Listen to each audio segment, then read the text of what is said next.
आदाब नाजरीन, INE today news में आपका खैर मकदम करते हैं। आइए देखते हैं ये तफसीलात। कारवान के मजलिसी रुकन असम्बली कौसर मोहिउद्दीन ने, जो गोलकुंडा एरिया हॉस्पिटल की डेवलपमेंट कमेटी के सदर भी हैं, दवाखाने का मुआयना किया। उन्होंने इस मौके पर 24 बिस्तरों वाले खवातीन के वार्ड का इफ्तिताह किया। कौसर मोहिउद्दीन ने दवाखाने में मरीजों को दरकार ज़रूरतों की तकमील की हिदायत दी। इस मौके पर superintendent hospital doctor Suresh Babu और दूसरे डॉक्टरों के अलावा मजलिसी कारपोरेटर्स और कारकुनों की बड़ी तादाद मौजूद थी।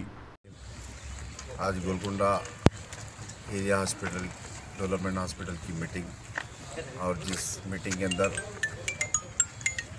एरिया हॉस्पिटल के सुपरिटेंडेंट साहब, मोहतरमा साहब RMO और दीगर डॉक्टर्स और उनका तमाम स्टाफ और कमेटी के मेंबर्स के साथ में हॉस्पिटल डेवलपमेंट के लिए जो ज़रूरी सहूलतों के ऊपर डिसीजन लिया गया।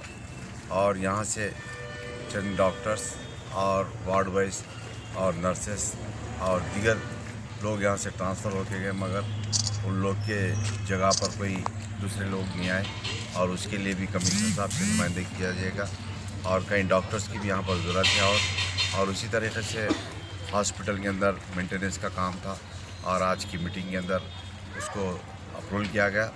मैं समझता हूँ इंशाल्लाह अभी हमारे सुपरिटेंडेंट साहब नए आए हुए करीब 2 अढ़ाई महीने पहले, और उन्होंने भी हॉस्पिटल को डेवलप करने के लिए अपना कीमती वक्त दे रहे।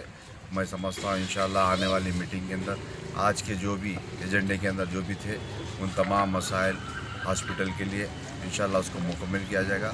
और उसी तरीके से हॉस्पिटल के अंदर साबिक़ा में भी एक रोड का यहाँ पर अप्रूवल हुआ था, मगर चंद वजूहत की वजह से उसको रोक दिया गया था। फिर एक नया एस्टिमेट भेजा गया, और उसी तरीके से हॉस्पिटल के अंदर तमाम चीज़ों के लिए आने वाला दुकाले को मद्देनज़र रखते हुए पानी की सहूलत और पेशेंट्स के लिए कूलर्स, फैंस और दीगर चीज़ों के लिए भी आज अप्रूवल किया गया। मैं सुपरिटेंडेंट साहब और उनके तमाम साथियों से गुजारिश करता हूँ, ख़ास तौर से एरिया हॉस्पिटल गोलकुंडे के अंदर जो अतनाफ़ में जो दीगर लोकेलिटीज़ से लोग आते हैं, यहाँ पर गोलकुंडा हॉस्पिटल को आते हैं, और यहाँ पर डॉक्टर्स की टाइमिंग एक फ़िक्स करने के लिए बात किया गया। और सुपरिटेंडेंट साहब ने वो पंचिंग मशीन ख़राब था, उसको भी रिपेयर किया गया।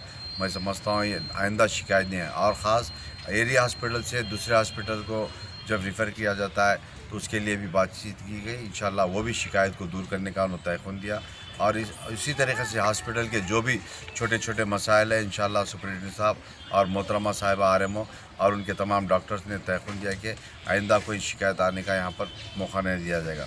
मैं यहाँ के जो भी और कोई भी डेवलपमेंट हॉस्पिटल के ताल्लुक़ से जो भी डेवलपमेंट के है, इंशाल्लाह कमिश्नर मैडम और कलेक्टर साहब और हेल्थ मिनिस्टर कैबिनेट बनने के बाद एरिया हॉस्पिटल को इंशाल्लाह यहाँ पर दौरा भी करेंगे, और यहाँ के जो मसाइल रहेंगे उन तमाम मसाइल को हल करने की पूरी कोशिश की जाएगी। और ख़ास तौर से गोलकुंडा एरिया हॉस्पिटल के अंदर एक यूनिट है, पब्लिक हेल्थ यूनिट, वो जो यहाँ पर एक डॉक्टर और दीगर लोग भी है, और वो यूनिट्स के ताल्लुक़ से कोई वाकिफ़ नहीं है, वो यहाँ से निकाल कर गोलकुंडा रेशम बाग में एक कम्युनिटी हॉल बिल्डिंग बन रही, उसके अंदर शिफ्ट करने के लिए भी इससे पहले DMO को भी कंप्लेंट किया गया था।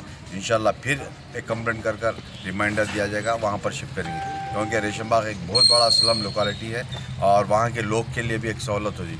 इंशाल्लाह आने वाले दिनों के अंदर गोलकुंडा एरिया हॉस्पिटल हो या कारवान में पन्नीपोरा एरिया हॉस्पिटल, जो आज से 3 साल पहले एक यूनिट था, वो भी पब्लिक हेल्थ यूनिट था, आज उसको भी वायदा विधान के तहत लिया गया।